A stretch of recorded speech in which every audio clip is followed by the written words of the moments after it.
Hi, welcome to the full stack development with Angular 8 and SpringBoot.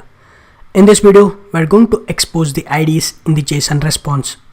So let's begin. I'll go to the Eclipse IDE. First of all, I'll stop the server.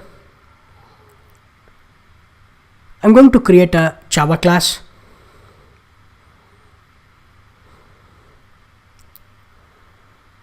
I'm going to call this repository config.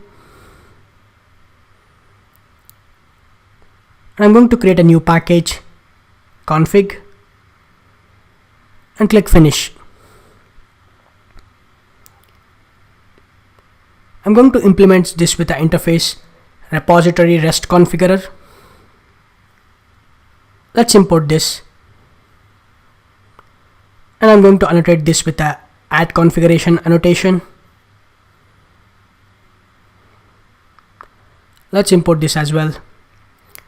And inside this, I'm going to override a method configure repository REST configuration. Let's override this. I'll get rid of these comments and I'll make use of this config, and I'm going to call a method which is expose IDs for. And to this method, we are going to pass the entity name which you want to expose the IDs. So let's specify the book entity, book.class. Let's import this. Let's save this. Now let's run this application and test it. I'll go to the main class, right click, run as Java application. Let's expand this and see the console. Alright, the application is started. Let's go to the browser and reload the web page. Let's navigate to the /books.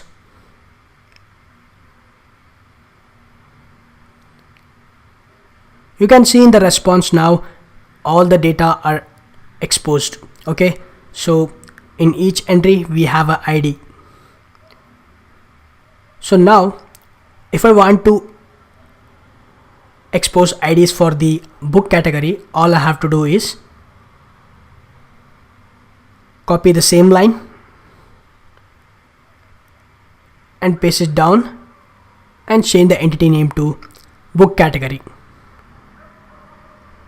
Do you think that it's a good practice? I mean, like each time when we create an entity, we have to register it here. Can't we do it automatically? Like as soon as we create a new entity, it should automatically expose the IDs. The answer is we can do that. So let's get rid of these two lines. What I'll do is I'm going to create an entity manager, and through the entity manager I'll get all the entities and I'll look through all the entities and I'm going to expose the IDs. Let's import the entity manager. I'm going to auto-wire this.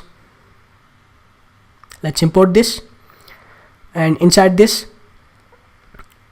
I'll make use of the same method config.expose IDs for.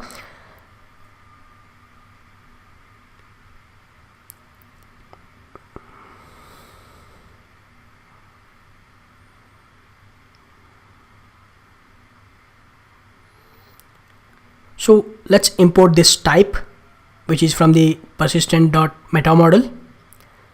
So what I'm doing is I'll make use of this entity manager to get all the entities, and I'll make use of the stream which is from the Java 8, and I'll get the Java type and I'll convert it into 2 array. So that will expose IDs in all the entities. Okay, so let's save this. Now let's run the application and test it. Let's go to the main class and right click, run as Java application. Let's expand the console. Alright, the application is started. Let's go to the browser and let's navigate to the base URL. Now let's navigate to /book category.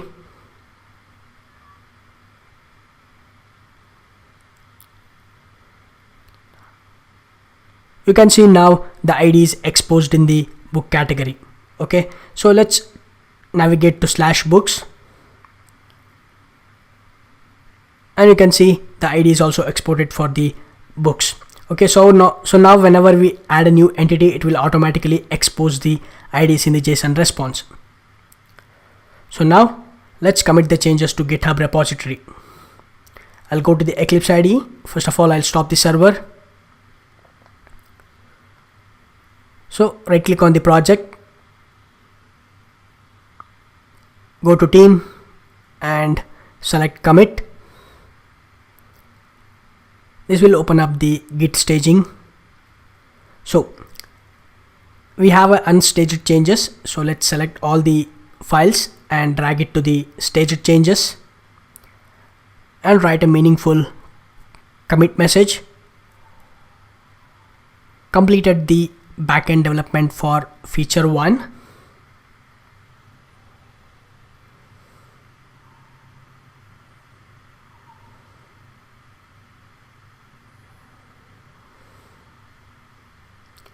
Let's click on this commit and push.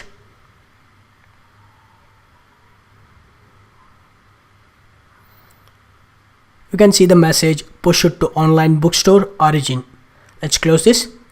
Alright, this completes the backend development for feature 1. So in the next video, we're going to start with the front-end development. We will create an Angular application and we will make an HTTP call to the REST APIs, which is provided by Spring Data REST. So that is coming up in the next video. I will show you in the next video.